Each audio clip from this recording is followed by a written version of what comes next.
Hey there, interwebs. I hope you're all doing well. I want to quick talk about something that I constantly see come up in a lot of anti-trans rhetoric, but even sometimes within like trans supportive spaces, and that is victim blaming that I sometimes see being done towards trans people for the hate that we receive. This happens in a lot of different ways, but the one way that I want to talk about it now is talking about how people blame trans people for hate we receive when we speak up with about how we're being mistreated by society at large when it comes to talking about trans issues.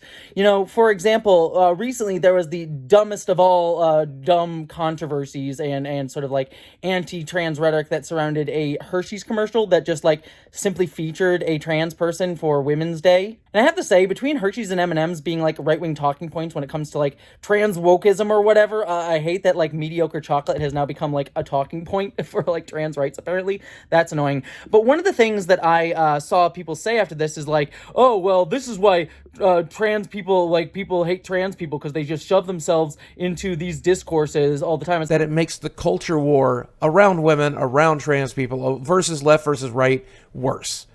Trans people didn't like ask to be in the Hershey's commercial, like as a community. Like, I'm sure some trans person's like, hey, we could maybe do this like the Hershey company or whatever. Probably in a very cynical, like, oh, let's see if we can garner controversy so we can like sell more candy bars and people like do whatever towards us.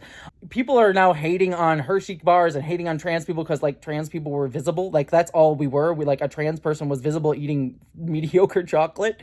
And it's like now it's apparently like our fault that people are ranting and raving about trans people wokeism.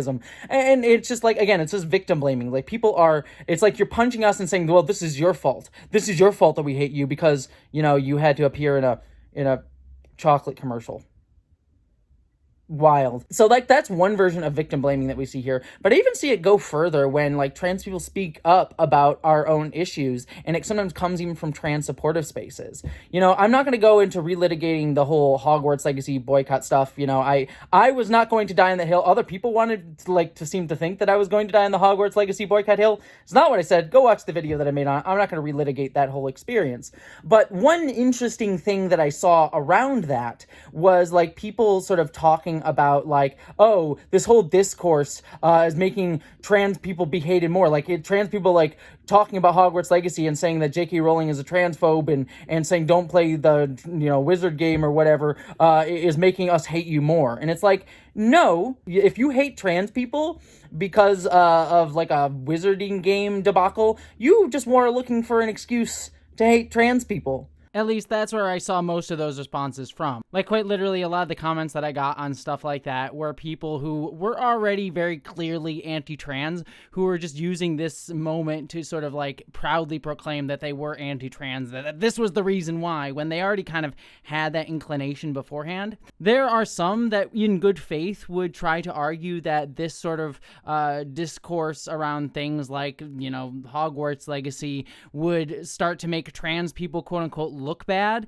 but that again is sort of a victim blaming mindset, because it's saying the entirety of the trans community, a group of people that exists, a marginalized like group of people, are made to look bad because of opinions that we have. Whereas, like, if a cis dude says something that people disagree with or is actively terrible, no one says, well, this is making cis dudes look bad. Every single cis dude looks bad because, I don't know, John Voight had a terrible opinion. But if a trans person has a point that you disagree with or think is a bad take, then apparently it makes the entire trans community look bad. And it really is frustrating that, like, every trans person has to be either perfect or has to say the things that the entirety of the world agrees with, which, by the way, trans people are never going to say things that are the entirety of the world agrees with, because the world that we currently live in is heavily transphobic. So to argue that a trans person must have to always say things that people are going to view in a positive light is kind of bullshit, because it means that trans people would actually have to say things that are hateful towards trans people, because that's the only way that trans people are ever going to say things that people are always going to agree with in our culture at large, because transphobia is baked into our worldview. Like, agree or disagree, and maybe say fuck me if you disagree with my takes on the wizarding game. And again, I'll reiterate, the takes that people said I had about the wizarding game were not my actual takes. Go listen to what I actually said.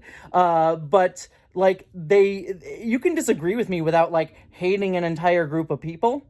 Like, there's a distinction, and if you can't make the distinction, honestly, I really think it's more that you just were looking for excuses to justify anger and hatred towards an entire group of people.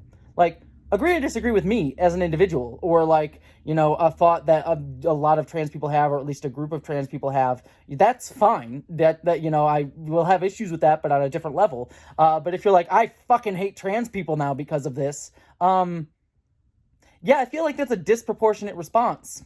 And it's very much victim blaming an entire community, and furthering, you know, stigmatization of an entire group, when the mature thing to do would be to just say, yeah, I disagree about this point, but now it's now like, fuck trans people.